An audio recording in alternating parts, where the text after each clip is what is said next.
Permítanme que haga una analogía entre los programas informáticos y las recetas de cocina. Hay muchos puntos en común entre un programa y una receta, con una lista de etapas que hay que seguir y reglas que determinan en qué momento se ha terminado o cómo dar marcha atrás, y al final se obtiene un cierto resultado. Si a usted le gusta cocinar, sin duda intercambia sus recetas con sus amigos, y tal vez tenga tendencia a modificarlas. Si ha modificado usted la receta, si el resultado le gusta y a sus amigos también, existe la posibilidad de que usted les pase la nueva versión de la receta. Y ahora imagine un mundo en el que no podrían cambiar su receta porque alguien ha decidido que es imposible modificarla. E imagine que si comparte esa receta con sus amigos, le tratarán de pirata y harán todo lo posible por mandarle a la cárcel durante unos cuantos años.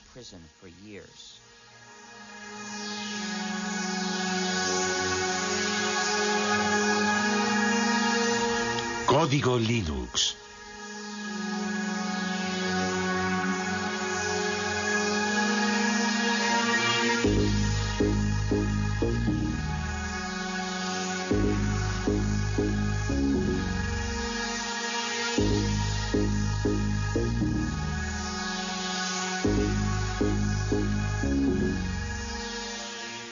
Utilizo la palabra hacker en su sentido original para describir a una persona que practica la programación informática como una especie de pasión artística y que forma parte o se identifica con la cultura de los hackers, es decir, con el grupo de programadores que históricamente están en los orígenes de Internet, de Linux y de la World Wide Web. Hacker, qué palabra mágica. El rebelde de nuestra nueva era. En el principio era el ordenador, luego el ordenador personal y por fin apareció la red que ha conectado a todo el planeta y que recibe el nombre de Net. ¿Contra qué se rebelaron los famosos hackers? Para que nuestros ordenadores funcionen necesitan un sistema operativo. Nuestros hackers se negaron a que ciertas compañías, sobre todo Microsoft, desarrollasen sistemas operativos sin entregar al mismo tiempo los códigos de fabricación que permiten adaptar nuestro ordenador a nuestras propias necesidades. Entonces se pusieron a descifrar los códigos para repartirlos de forma gratuita a través de la red y ponerlos a disposición de todo el mundo. Así se inició esta nueva guerra posmoderna entre Bill Gates, jefe multimillonario de Microsoft, y algunos insolentes e impertinentes programadores que rechazan el sistema cerrado en el que quiere encerrarlos el magnate de la informática.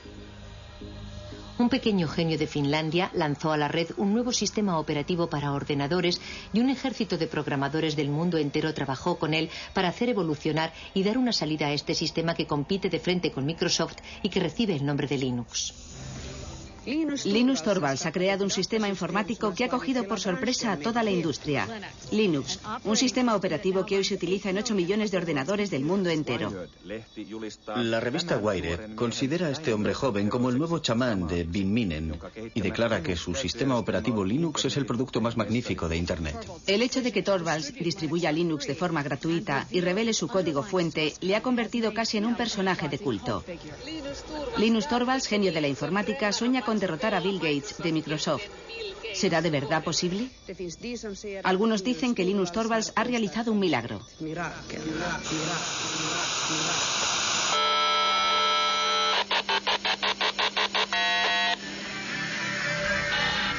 Todos estos programadores, como hormigas obreras unidos entre sí por la red, han hecho evolucionar la proposición de base de Linus Torvalds, adaptándola, modificándola, enriqueciéndola y creando así uno de los mejores sistemas operativos del mundo.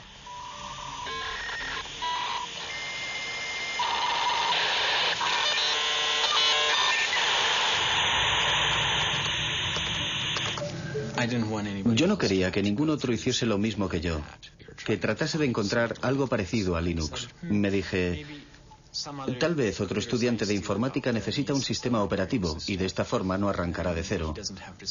No quería luchar contra los molinos de viento, no se trataba de Don Quijote contra el resto del mundo, buscando crear el mejor de los mundos posibles.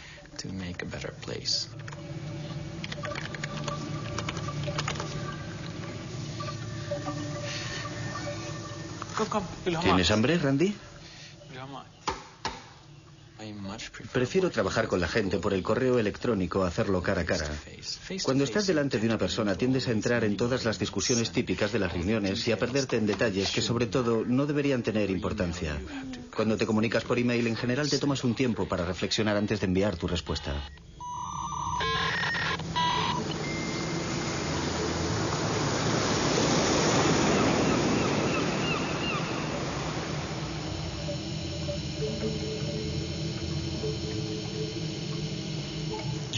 El simple hecho de que no estemos todos en la misma habitación no significa que no estemos juntos en el sentido social del término. Es como si compartiéramos una oficina muy grande. Incluso nos peleamos y reñimos por Internet. Es un proyecto enorme. Que yo sepa, ningún otro proyecto de creación de software ha hecho trabajar jamás a tanta gente repartida por toda la superficie del globo, todos unidos y apasionados por el objetivo común de desarrollar un nuevo software. Lo más innovador de la comunidad Linux no es su código fuente, sino más bien toda la maquinaria social que se ha creado a su alrededor.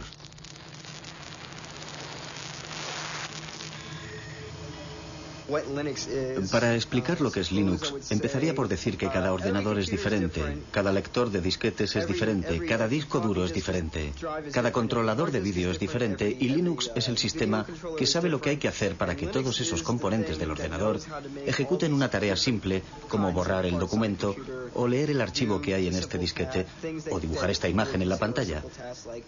Linux sabe cómo hablar a esos diferentes componentes materiales y les permite efectuar las operaciones corrientes que realizamos a diario con nuestros ordenadores. ¿A qué nos referimos con exactitud cuando decimos Linux? Algunos se refieren al sistema operativo informático global sobre el que reposa todo lo que ocurre en el interior de nuestro ordenador. Otros utilizan el término Linux para designar la parte más importante del programa, el kernel o núcleo.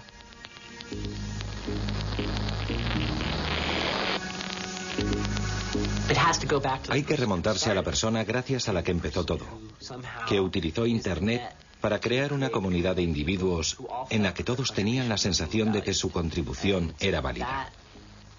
Y esa capacidad para fomentar la cooperación solo podía provenir de una persona educada en un país como Finlandia.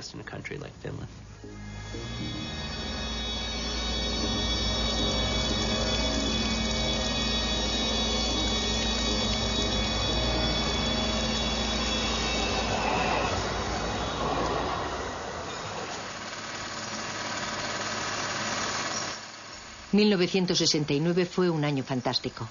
Los primeros pasos del hombre en la luna, el festival de Woodstock, el nacimiento de ARPANET, antepasado de Internet, los inicios de Unix, el sistema operativo de los grandes ordenadores, y el 28 de diciembre el nacimiento de Linus Torvalds.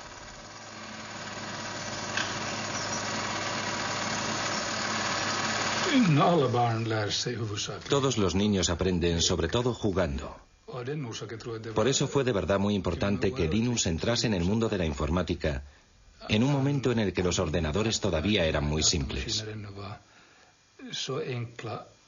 Para un niño de 10 o 12 años era fácil darse cuenta de lo que había en el interior del ordenador, comprender su esencia. Para los niños y las niñas de hoy día es mucho más difícil comprender el mismo tipo de cosas, porque hay demasiados niveles y elementos complicados en los ordenadores actuales para que puedan adquirir el tipo de instinto y de comprensión que Linus adquirió a través del juego.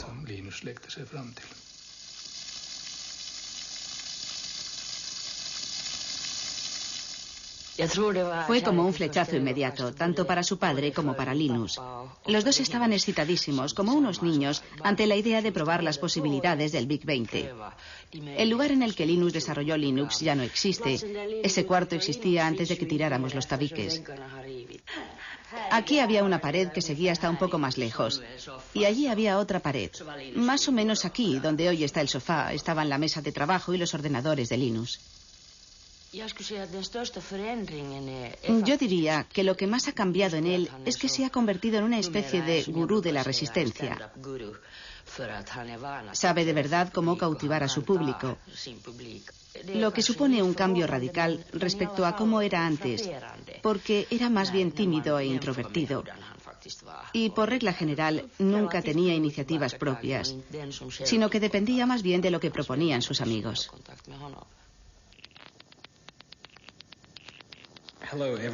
Hola a todos los que utilizan Minix. Estoy creando un sistema operativo gratuito. Es solo un hobby, no se trata de nada enorme ni profesional como GNU para los clones 386-486-AT. Me gustaría recibir todo tipo de comentarios sobre lo que la gente piensa de Minix, porque mi sistema operativo se parece un poco al suyo. Todas las sugerencias serán bien recibidas, aunque no prometo que las vaya a incluir todas. Firmado linustorvalds@cruna.helsinki.fi. 1991. Se derrumba la Unión Soviética. Comienza la Guerra del Golfo. El físico británico Tim Berners-Lee crea un sistema de hipertexto al que llama World Wide Web. Microsoft va camino de dominar el mundo. Y el 17 de septiembre, Linus Torvalds envía la primera versión de Linux, la 0.01, al mundo entero vía Internet. Las primeras reacciones llegan al cabo de pocas horas.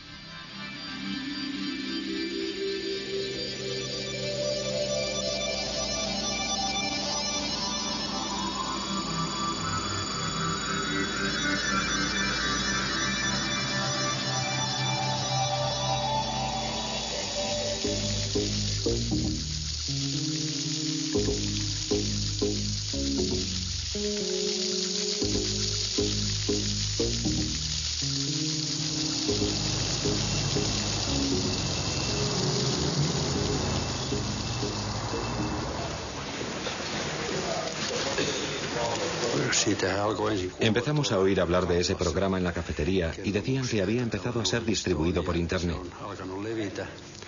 Luego oímos hablar del tal Linus y de la clase de hombre que era. Pero la verdad es que ya se había distinguido con anterioridad por la excelencia de sus resultados.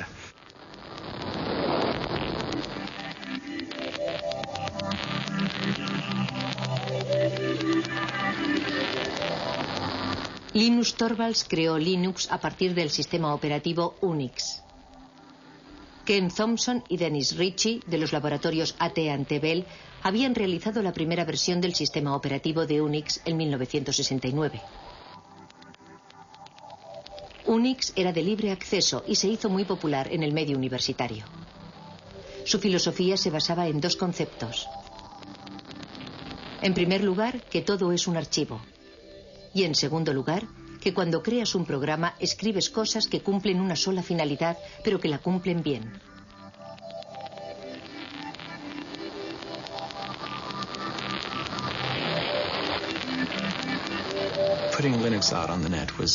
Nos pareció natural poner Linux en la red. Había muchas y buenas razones para ello. En especial el hecho de que era una buena idea hacer que Linux fuese accesible a otra gente que podría ponerlo a prueba y enviarme sus comentarios. De hecho, Linus podía elegir entre dos opciones. Podía distribuir Linux de forma gratuita o podía tratar de venderlo. Linux jamás se habría vuelto tan importante si Linus Torvalds hubiese tratado de obtener un beneficio comercial. Nadie lo hubiera comprado. Habría sido una maniobra inútil. Ya llevamos aquí un montón de tiempo. La distribución de Linux está en su tercera generación. Nos costó mucho trabajo encontrar sitio para Linux. Sí. Al principio, Linus no quería distribuir Linux de forma gratuita y estuvo reflexionando durante mucho tiempo para decidir bajo qué copyright presentarlo. Luego, poco a poco, conseguí convencerle de que lo sacara bajo el copyright de GNU. Linusin julkistamaan Linuxin GNU-copyrightin alla. Sobre todo porque el programa de compilación que utilizaba había salido bajo la licencia GPL, así que acabé decidiendo que utilizaría también la licencia GPL. La licencia GPL fue fundada por la Free Software Foundation a mediados de los años 80. Esta fundación especifica que si uno cambia o modifica el código, debe poner sus cambios y mejoras a disposición de todo el mundo, de forma gratuita. La licencia GPL tenía como objetivo impedir que alguien se apropiase del monopolio de una nueva tecnología importante. Pienso que el momento era bueno. Creo que un año antes no habría podido funcionar. Y un año más tarde, cualquier otro habría sacado algo parecido. Internet todavía no había calado de verdad entre el gran público, aunque sí había calado hondo en las redes universitarias. Yo había escrito un programa de lista de correo utilizando el lenguaje de programación C.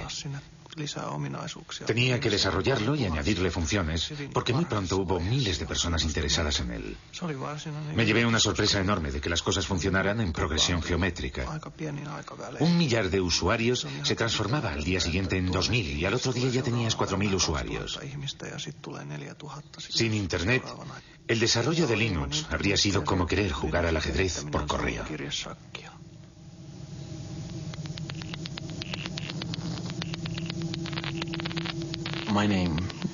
El primer nombre que elegí fue Freaks, para expresar a la vez la idea de free, libre y gratuito, y de freak, raro, diferente, sin olvidar la X final de Unix. A mí no me gustaba la idea de llamarlo Freaks. No me parecía un nombre muy comercial. Ari Lemke, que sacó Linux en el sitio FTP, pensaba que era una mala idea y odiaba de verdad ese nombre. Así que cuando lanzó el sitio FTP lo bautizó como Linux porque sabía que ese nombre iba a funcionar. Nos quedamos con ese nombre, que está claro que es muchísimo mejor.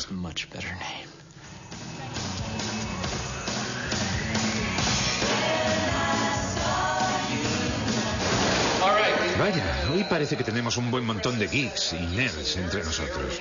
La primera pregunta de la categoría fácil es, ¿cómo se pronuncia Linux? Bueno, yo Linux lo pronuncio Linux. Sin embargo, si fuese Linus Torvalds, no hay duda de que lo pronunciaría Linux. Claro que si uno es de la costa oeste de los Estados Unidos, lo más seguro es que lo pronunciaría Linux. Pero a Linus Torvalds le importa un bledo cómo pronunciéis Linux siempre y cuando lo utilicéis. Empecé a jugar con Linux en julio de 1991, poco tiempo después de que Linux sacase la versión 009 del núcleo. Lo descargué desde Finlandia, jugué con él y me pareció que era muy caro. En aquella época la anchura de la banda de Internet en la conexión transatlántica era muy limitada. Así que resultaba muy trabajoso descargar todos esos paquetes desde Finlandia. Entonces pensé que había que hacer algo para remediar ese problema. Utilicé mi estación de trabajo personal, la que tenía en mi despacho, tsx-11.meet.edu, y creé en ella un archivo espejo de todas las fuentes del núcleo. Fue el primer sitio FTP de Linux que existió en los Estados Unidos. La primera vez que recibí Linux, lo descargué en disquetes. Luego lo instalé en una de las máquinas de laboratorio de informática de la Universidad de Pensilvania, por lo que me echaron del laboratorio. Pero, en fin, esa fue mi primera experiencia con Linux.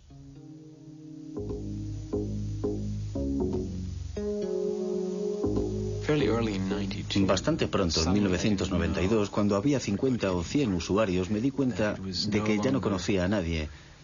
Ya no se trataba solo de mí y de algunos amigos, sino que éramos yo y alrededor de 200 personas más, que yo no tenía ni la menor idea de quiénes eran, dónde vivían ni lo que hacían con el sistema, y eso supuso un gran paso.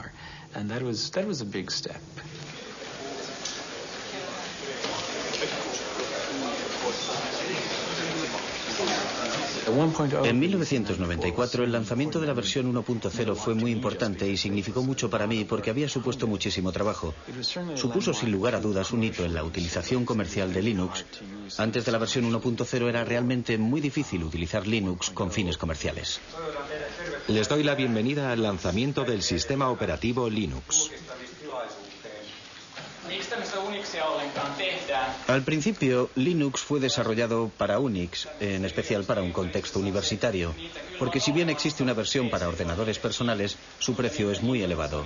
Se puede comprar un DOS para un ordenador personal por 200 marcos, pero Unix puede representar con facilidad un desembolso de 20.000 marcos, que es un precio demasiado caro para un estudiante.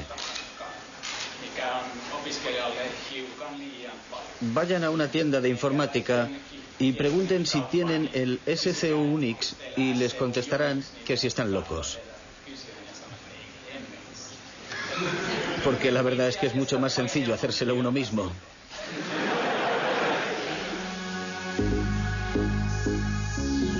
El proceso de desarrollo de Linux es extraño. No se basa en ninguna jerarquía aparente. Todo el mundo puede dar sus sugerencias para cambiar el código. Pero hay una persona que dirige, que toma las grandes decisiones y que selecciona las mejores ideas. Linus, el dictador benévolo.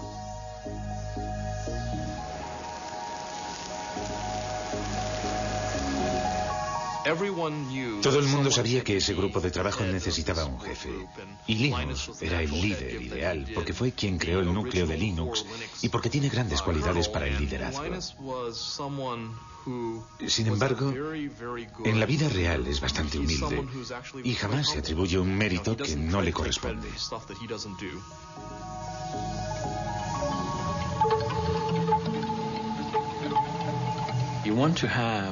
Yo quería que cientos, miles de personas trabajaran en el núcleo al mismo tiempo, pero no quería que se pelearan y se pisaran los unos a los otros, porque en ese caso pierdes mucho tiempo resolviendo los conflictos y te ves metido todo el rato en discusiones acaloradas. Al principio me parecía conveniente presidir esa jerarquía y que los demás fueran como mis lugartenientes, pero las cosas han cambiado. Ahora se trata más bien de una web of trust, de una red de confianzas en la que yo tengo personas en las que confío, que a su vez confían en otras personas.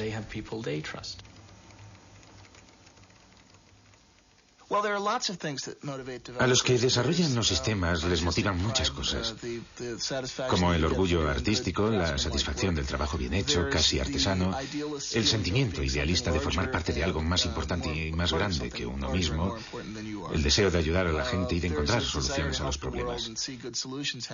Y a falta de remuneración, en la mayor parte de los casos esa gente busca sobre todo forjarse una cierta reputación entre sus colegas.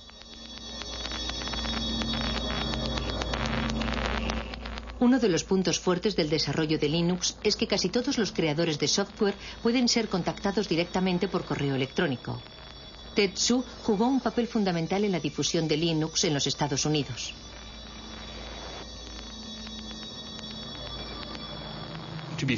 Para ser sincero, es muy fácil decir, si nosotros tomáramos las decisiones, no haríamos esas cosas, pero no recibiríamos todos esos emails diciendo, por favor, quisiera esa nueva función.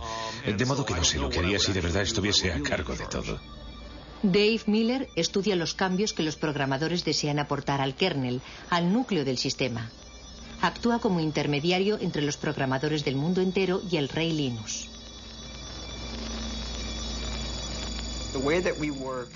Nuestra forma de trabajar es la siguiente.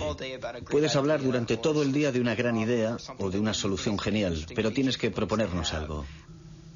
Enséñame algo concreto, envíame un fragmento de código, algo tangible, que yo mismo pueda probar para hacerme una idea de qué se trata, en vez de pasarte el día entero hablando del asunto de forma abstracta. Alan Cox, un hacker renacentista, es el colaborador más cercano de Linus, su mano derecha.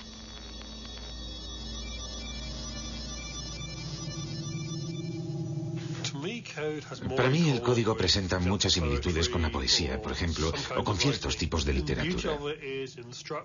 Su belleza reside en su estructura y en el hecho de clasificar las ideas una por una de forma clara. Si el código es bueno, lo puedes leer sin hacer comentarios. Comprendes de inmediato por qué ha sido escrito y lo elegante que es. Buscarás un código que sea a la vez elegante y claro, pero que no se base en trucos de la programación, que no dé por hecho una hipótesis que en el futuro podría demostrarse que es falsa. Porque lo último que te interesa es tener demasiado código en el núcleo final. En el núcleo de Linux, en general, el código no necesita demasiado esfuerzo para funcionar porque nuestro objetivo no es programar y reprogramar por siempre jamás. Después de haber dirigido el proyecto Linux durante 5 años en Finlandia, en Helsinki, Linus fue reclutado por Silicon Valley, en California. Él deseaba descubrir el otro mundo, el del comercio y la industria. Quería salir del mundo universitario.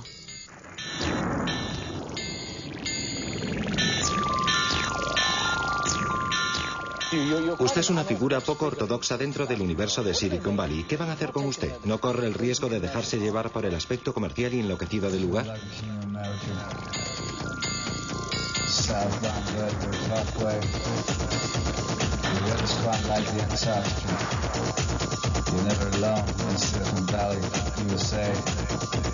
Seems I was the chosen prodigy, right until the sun is like Shakespeare. Some sort of alchemy, they couldn't even get near. And they didn't even Harry the Ed. The East, they found the West, they probably sell the shares as soon as you can. Get out and go on to the next thing.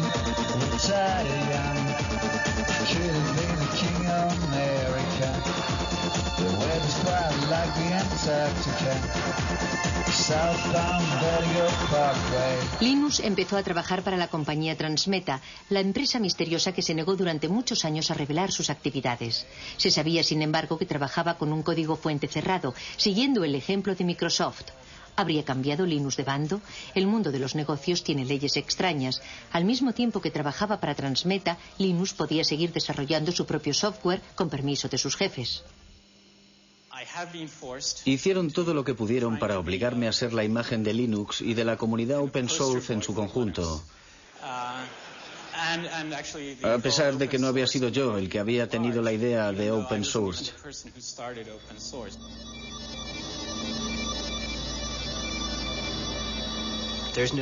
Nadie representa él solo toda la historia y no hay un solo punto de partida. Es como el bambú, que no se sabe dónde empieza y dónde termina. En mi opinión, este movimiento no tiene nada de nuevo.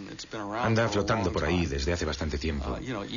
Recuerden la actitud general que teníamos en los años 70 respecto a Unix. Aunque técnicamente no se trataba de un código fuente abierto y no era gratuito.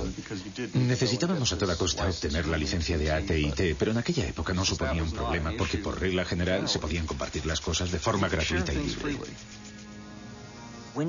Cuando utilizas un programa, por regla general utiliza su forma ejecutable, es decir, una serie de ceros y de unos. Nadie es capaz de encontrar un sentido a esas cifras. Solo el ordenador las comprende. Para eso es para lo que sirven los ordenadores.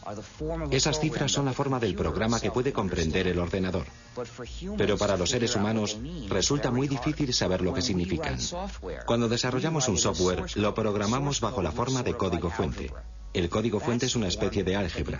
Es la forma de entenderlo si eres programador.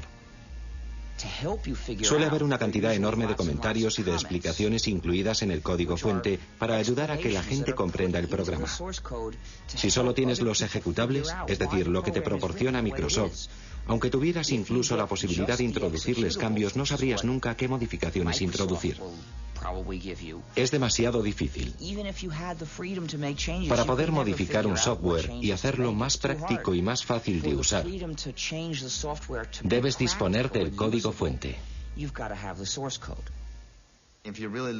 Si observas de verdad el proyecto, como ya he dicho otras veces, verás que Linus desarrolló el kernel, el núcleo, pero no la totalidad del sistema.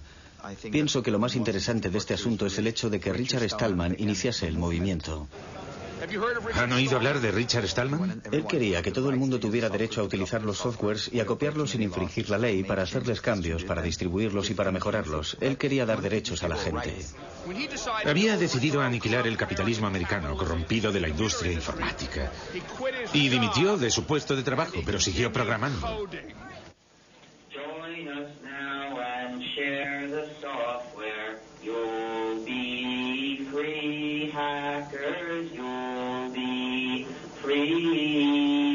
Join us now and share the software. You'll be free, hackers. You'll be free. Tengo tendencia a pensar en las cosas en términos de justicia, de libertad y de ética. Lancé la idea en noviembre de 1983, pero todo comenzó en enero de 1984, cuando dimití de mi puesto en el MIT para empezar a desarrollar un sistema operativo gratuito, al que bauticé con el nombre de GNU. Esto es GNU y esto es GPL, General Public License. Evidentemente el núcleo se encuentra bajo GPL. La idea del software libre hace referencia a la libertad, no al precio. Es una lástima que en inglés la palabra free sea ambigua y tenga significados diferentes. Puede significar gratuito, pero también libre. Y yo prefiero pensar en libertad de expresión que en cerveza gratis.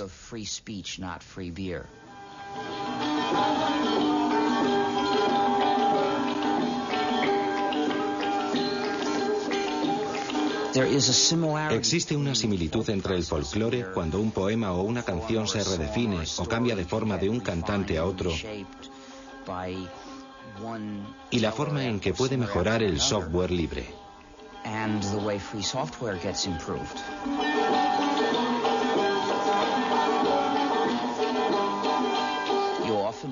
A menudo el software libre es desarrollado por un grupo de personas que no incluye a ninguno de los que lo desarrollaron al principio. En 1991 casi habíamos terminado el sistema GNU. Nuestro objetivo consistía en crear un sistema operativo como Unix, pero completamente gratuito. Ese sistema operativo completo necesitaba muchos componentes diferentes. En 1991 los teníamos casi todos. Habíamos creado la mayor parte de ellos y habíamos encontrado otros, creados por otros programadores para sus propios fines, pero que nos servían. Así que los integramos en el sistema GNU. Todavía nos faltaba un componente importante, el componente que llamamos kernel o núcleo. De modo que nos vino muy bien cuando Linus Torvalds creó su núcleo. En aquel momento la combinación del núcleo Linux con el sistema GNU nos permitió obtener un sistema perfectamente ejecutable que cualquiera podía instalar en su ordenador personal y utilizar. Una vez desarrollado Linux, el sistema GNU estaba terminado y empezó a hacerse cada vez más popular. Pero en ese mismo momento ocurrió algo desafortunado. La gente que utilizaba el sistema GNU no se dio cuenta de que se trataba del sistema GNU y empezó a llamar Linux al conjunto, a la combinación. Y ese error se extendió.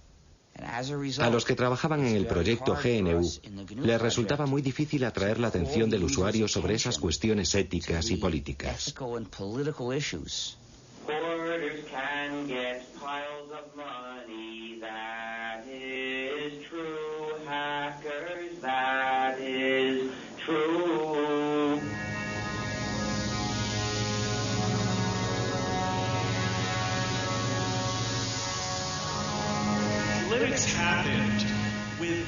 Linux nació sin la ayuda de ricos inversores, incluso a pesar de esa ayuda. ¿Cómo hacer para conservar la magia si se invierte tanto dinero en Linux? Cuando Linux se empezó a comercializar, la gente dijo, no queremos guardar nuestro pequeño proyecto para nosotros solos, y nadie debe ganar dinero con él. Me parece muy bien, pero en el mundo real la gente utiliza las cosas para ganar dinero. Los Estados Unidos son una sociedad capitalista. Europa es una sociedad capitalista. Para que las empresas puedan empezar a utilizar Linux, necesitan tratar con alguien que sea capaz de proporcionarles la ayuda que esperan, que les venda el material, ese tipo de cosas. Y la gente que vende el material y la ayuda va a ganar dinero.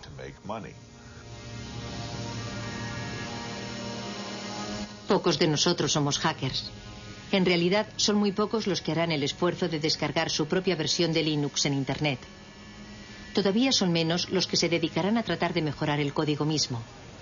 Aunque Linux sea difícil de utilizar, los clientes han sabido apreciar su gran fiabilidad y la accesibilidad de su código fuente. Para las empresas visionarias se trataba de una oportunidad que no se podía pasar por alto.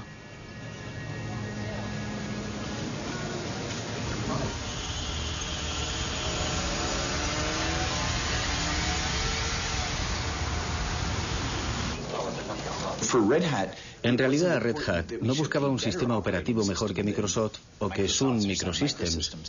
Lo que más nos interesaba era poder contar con un sistema operativo capaz de resolver los problemas que nuestros clientes no podían arreglar con un software tradicional. Nos dimos cuenta de lo que estábamos haciendo. Desarrollábamos una tecnología y luego entregábamos el código al público. ¿Cómo entonces íbamos a ganar dinero? Por supuesto, cuando fuimos a California, a Silicon Valley, todo el mundo nos dijo: y si reveláis los códigos, jamás podréis ganar dinero en el negocio del software. Cuando regresamos, hablamos con nuestros clientes y nos dimos cuenta de que lo único que los mantenía fieles a nosotros era precisamente el hecho de que nosotros revelábamos los códigos y que por primera vez podían controlar la tecnología que utilizaban. El verdadero valor de todos los productos de software reside en la hotline o línea caliente, es decir, en la relación de ayuda permanente que existe entre el vendedor y el usuario. Y eso es lo que proporciona el software las características de la industria de los servicios y no las de la industria de la producción. Linux funciona de maravilla en el campo de los servidores de aplicaciones de Internet, pero como no es fácil de utilizar por los particulares, solo posee una pequeña participación en el mercado de la informática. El proyecto Genome, con su interfaz gráfica, trata de rellenar ese hueco, pero resulta que los hackers son elitistas y siguen siendo fieles a Linux.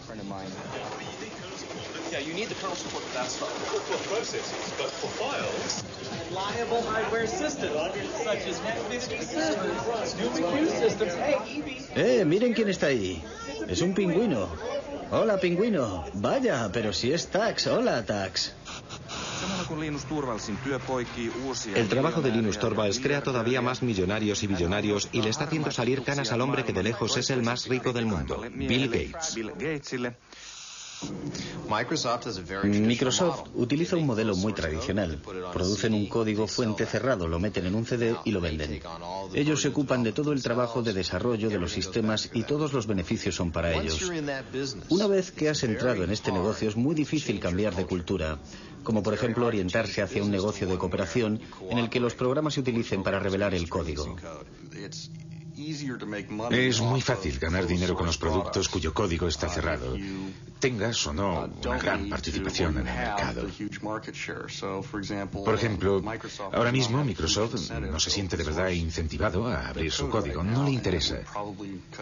Pero pienso que Microsoft se verá obligado a hacerlo aunque a regañadientes.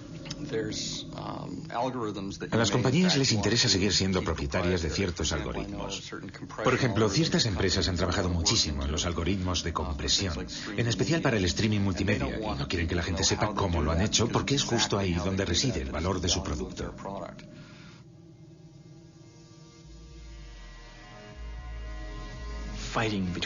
La famosa lucha entre Linus, líder de Linux, y Bill Gates, líder de Microsoft, empieza a tomar un cariz realmente personal.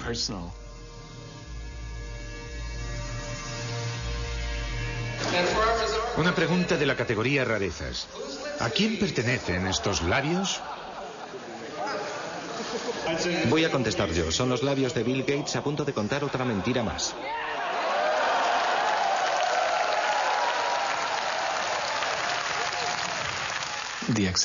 La aceptación de Linux se ha visto muy favorecida por el hecho de que la gente sabía de su existencia por la prensa. El aspecto David contra Goliat de la historia nos ayudó un poco, aunque en realidad eso no sea cierto del todo. La gente espera de los demás que sean amables y hagan bien las cosas. Yo no pienso que eso sea cierto ni que deba serlo. El poder de Linux es que, aunque no te ayude nadie, siempre podrás disponer de tu propia copia de Linux. Y la posibilidad de hacer con ella lo que te dé la gana. Quiero evitar convertirme en el político de Linux. Quiero que todo el mundo piense que soy un buen tipo y que soy una persona que no hace trampas. Linus, una última pregunta. Yo soy de la India. ¿Hay muchos indios que contribuyan al desarrollo del núcleo? No hay muchos. ¿Qué mensaje le gustaría mandarles para que sean cada vez más los que se unan a su proyecto? En mi opinión es solo un problema de infraestructuras. No siempre tienen acceso a Internet o disponen solo de una conexión muy lenta. Y pienso que la gente quizás no está acostumbrada a ese tipo de colaboración por Internet y se pone un poco nerviosa. ¿Tienen un mensaje para motivarles, para hacer que vengan más programadores? No conozco los problemas de la India, pero sin duda existirán problemas locales que solo los indios pueden resolver. Problemas que al continente americano no le importan en absoluto. En mi opinión resulta muy estimulante cuando alguien dice: yo puedo resolver ese problema, puedo crear mi propia versión de Linux que me convendrá mucho más. ¿Entendido? Y eso vale para un indio, para cualquiera. Eso es lo que debe motivar a la gente, aunque por otro lado diga lo que diga yo, no tienen por qué hacerme caso. Linus, solo un momento. Muchas gracias. Gracias a usted. La próxima vez que visite la India... Lo intentaré, pero... debería pasar unas largas vacaciones. Trabajo para una revista holandesa. ¿Piensa ir a los Países Bajos?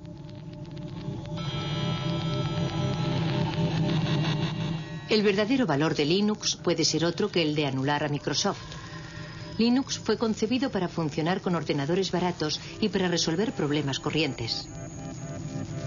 Si uno no tiene bastante dinero, representa una verdadera alternativa totalmente gratuita. El proyecto Linux empezó en Europa y en los Estados Unidos, pero hoy día el software libre permite encontrar siempre nuevos programadores, procedentes incluso de países en los que la informática está dando todavía sus primeros pasos.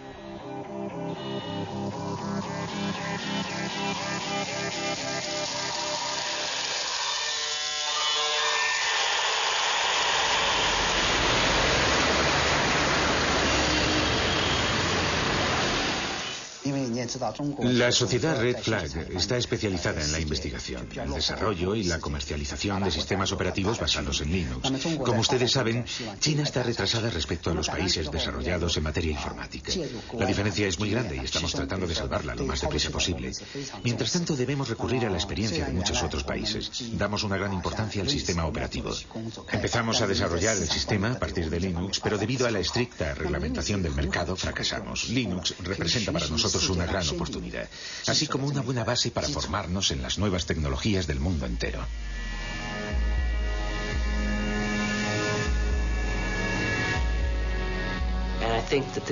Es la mayor transferencia de riqueza que se haya visto jamás entre lo que llamamos el norte industrializado, Europa y Estados Unidos, y el tercer mundo.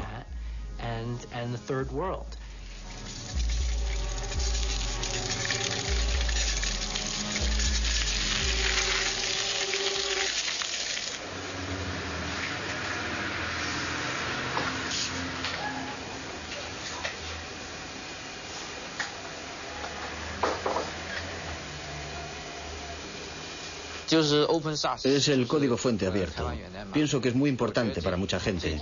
Me gusta la filosofía y me gusta analizar las cosas desde el ángulo de la filosofía. Pienso que los códigos abiertos están de acuerdo con el espíritu de la ciencia, es decir, el espíritu de acceso libre y sin restricciones a la información. Nada debería estar oculto. Esa es mi primera impresión respecto a Linux.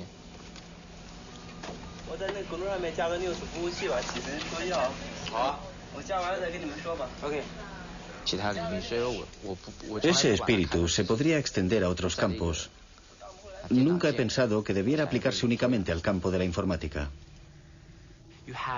Resumiendo, por una parte está una de las clases más privilegiadas de las sociedades capitalistas, los programadores. Pueden ganar tanto dinero con la programación que tienen tiempo libre para dedicarse a sus aficiones. Los programadores como Alan Cox pueden imponer su precio. Son las personas que se encuentran en el vértice de la pirámide, que transfieren su propiedad intelectual, que supone una riqueza enorme, hacia los países pobres.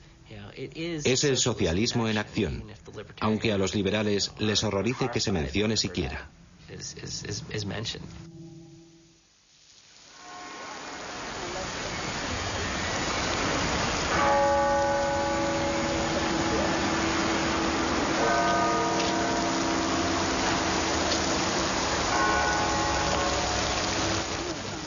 Los proyectos open source han sido comparados al desarrollo de la ciencia.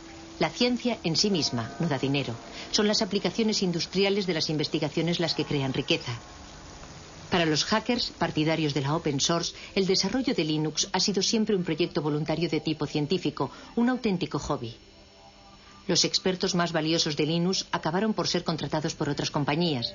En 1999, durante el auge de la economía de la red y de los negocios electrónicos, algunas empresas Linux cotizaron en bolsa. Wall Street anunció que las acciones de Linux alcanzaron valores récord. Por supuesto, la situación no duró, pero durante un cierto tiempo algunos hackers de Linux fueron increíblemente ricos, al menos sobre el papel.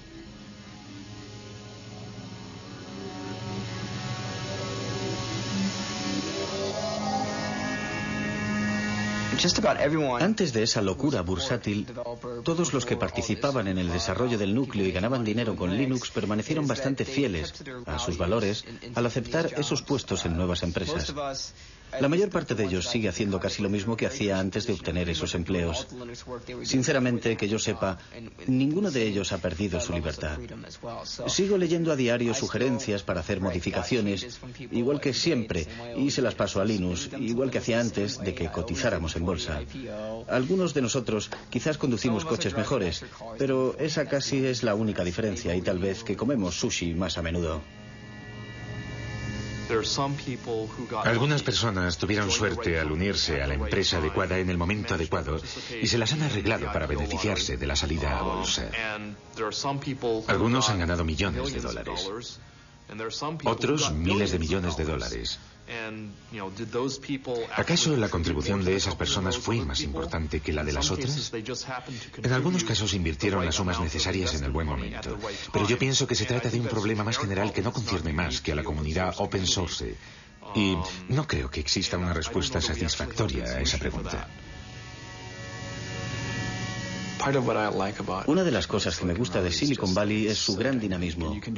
Aquí todo es posible, incluso eso de la carrera por el dinero, que parece un poco de mal gusto, sobre todo si eres europeo, es un factor de motivación muy bueno, un buen medio para llevar los proyectos hasta el final.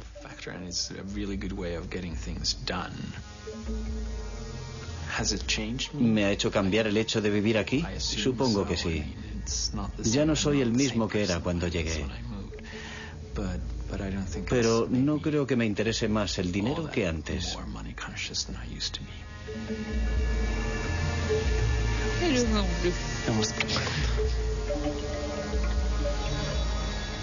El 11 de septiembre de 2001 trastornó nuestro mundo. Los atentados suicidas de Nueva York asestaron un golpe terrible a la economía, lo mismo que al mundo de la informática. ¿Qué quedará del fenómeno Linux? Hoy día, fragmentos enteros del famoso código Linux forman parte, sin que nosotros lo sepamos, de nuestra vida cotidiana. En nuestros teléfonos portátiles, en nuestros tostadores y en nuestros despertadores. El sueño de Linus Torvalds de liberar la informática tiene posibilidades de hacerse realidad. Y en cuanto a los grandes ideales, tal vez una de las grandes ocasiones perdidas de nuestra época sería el hecho de que el software libre no liberase nada más que un código.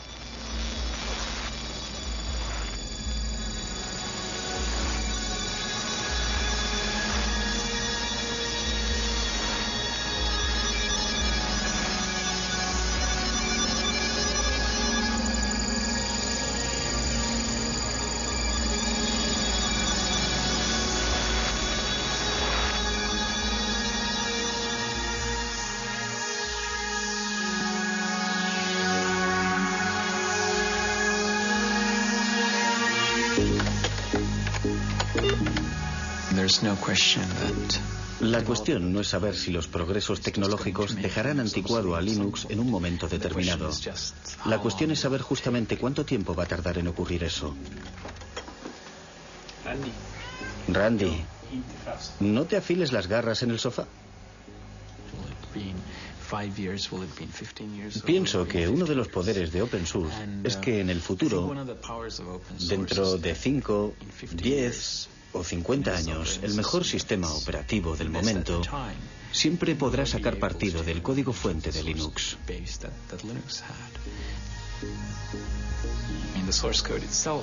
En cierta medida, el código fuente es la memoria de Linux y la gente siempre lo podrá usar como una especie de referencia.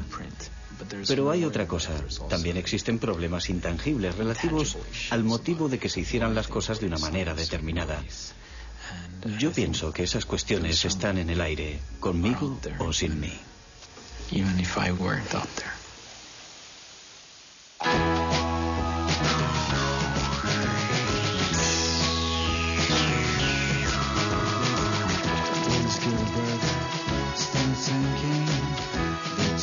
is for printing, and the book that he prints will get people thinking. There's literary in the living room setting. Start to imagine a Bible, not Latin, but the language we're swearing and eating and chatting. His life is that he had, his life is that we see. Big changes through a human history, not by some powerful authoritative victory, by botanic incremental degrees. Mr. Linus goes to Washington to speak about praxis. Gretchen chains, little man, and universal access. Linus against Goliath with nothing else to fill, but sling a little stone in the face of Big Bill. But Linus Jefferson's give the strings that lose, and it changes the way the world plays the blues. His life is that